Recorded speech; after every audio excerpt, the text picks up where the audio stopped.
It's the end of the world as you know it. Every human on Earth suddenly went extinct. And it's time for nature to make its ultimate comeback. What would happen to your home and your city? Why would this doom the planet to a nuclear meltdown? And would any trace of human existence manage to live on? This is What If, and here's what would happen if humans suddenly went extinct.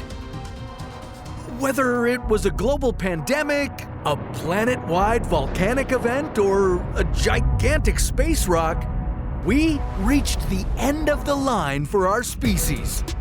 Every single human on Earth is gone. For good. Now, while there's no hope for humanity to make a comeback, we'd be leaving behind a lot of stuff. Cities, highways, waste. Time to see just how long it would take for the last remaining traces of human life to disappear. The first week of life on Earth without humans would be tough for all the pets. Without you, your furry companions would need to get outside and find food for themselves. So hopefully you left a window open for them. Your peace lily would stand no chance. But that wouldn't be the only thing at stake with you gone for just 1 week. Soon, the world will become radioactive. The thing is, our nuclear plants produce nuclear waste. These pools of spent nuclear fuel need to be constantly cooled off with water. And that water needs electricity to circulate. Without humans to maintain the electrical infrastructure, soon nuclear facilities around the world would start losing power. And that would cause a disastrous chain reaction. The water that used to cool down nuclear waste would stop running and begin to boil off.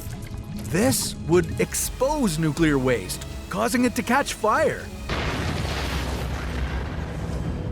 All this waste would explode, covering the planet in deadly radioactive chemicals. Ecosystems around the world would start dying from all the radioactivity. And many of these chemicals would remain dangerous for 300 years. And some, like plutonium, would stay radioactive for the next 240,000 years. But let's not get too far ahead of ourselves. Okay, about 1 year after we're gone, nature would begin to reclaim our roads and highways. Moss and fungus would grow everywhere. And when the first winter hit the planet, these roads would start to crumble. All the freezing and thawing would cause water from melted snow to flow into the cracks. In these cracked, vacant streets, new plants would grow. There would be weeds like mustard and shamrock. And in a few more years, grass. In forests, poisoned by radiation, there wouldn't be any birds singing this year, but further away from these deadly areas, animal populations would start to boom. There wouldn't be any humans to hunt them or force them out of their natural homes anymore. Without pesticides, insects would reproduce quicker, taking over the globe. This would mean much more food for all kinds of animals, like reptiles and rodents. Okay, fast forwarding a bit, you'd start to see our empty cities undergo major changes. London's Trafalgar Square would be growing young trees. Berlin's Brandenburg Gate would be surrounded by forest. In New York City, a lot would be going on underground. Half a century would have gone by since the last time anyone from a maintenance crew managed any of its 753 subway pumps that prevented rainstorms from flooding the rails. There would now be a network of underground rivers below New York's concrete landscape.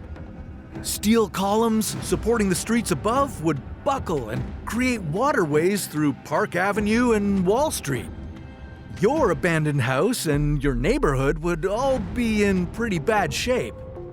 Roofs would leak, nails would rust, buildings would start collapsing. In major cities, streets would be littered with glass falling from decaying skyscrapers. All those skyscrapers would crumple into massive piles of rubble.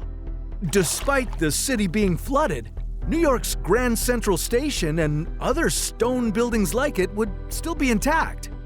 And good news, I guess, all your now worthless money would still be safe and sound in bank vaults that would never be reopened. But famous works of art wouldn't be so lucky. Without climate control and electricity, museum vaults would be less fortunate. Water would leak in and mold would cover everything. Ironically, 1,000-year-old ceramics would continue to survive, just like fossils. 500 years later, a forest would now cover where your home once stood. But buried in the dirt could still be the remains of many of your aluminum appliances and stainless steel cookware. Sadly, you wouldn't be around to cook any good meals with them anymore. With every stretch of black asphalt now overtaken by trees and grasses, temperatures would drop all over the world. The atmosphere would undergo changes as it continues to recover. Without humans, there would be less carbon dioxide in it. The initial boom in animal populations from after our disappearance would stabilize by this point. Predators like wolves would once again roam around Europe hunting in packs. Jumping way ahead into the future, would anything remain of human civilization? Well, you'd still be able to make out the faces of former US presidents in the granite of Mount Rushmore, but don't expect many facial features. A lot of the rock would significantly erode. There would also be some remaining pieces of Egypt's Great Pyramid of Giza and the Great Wall of China. But time wouldn't be kind to them, and both would be barely recognizable versions of the former world wonders. At this point, everything that humans left behind on Earth would be consumed by the sun as it expands and destroys the planet. But if you're worried about humanity disappearing into nothingness, well, there still could be a human footprint to be found. The Voyager space probes would be somewhere out beyond our solar system.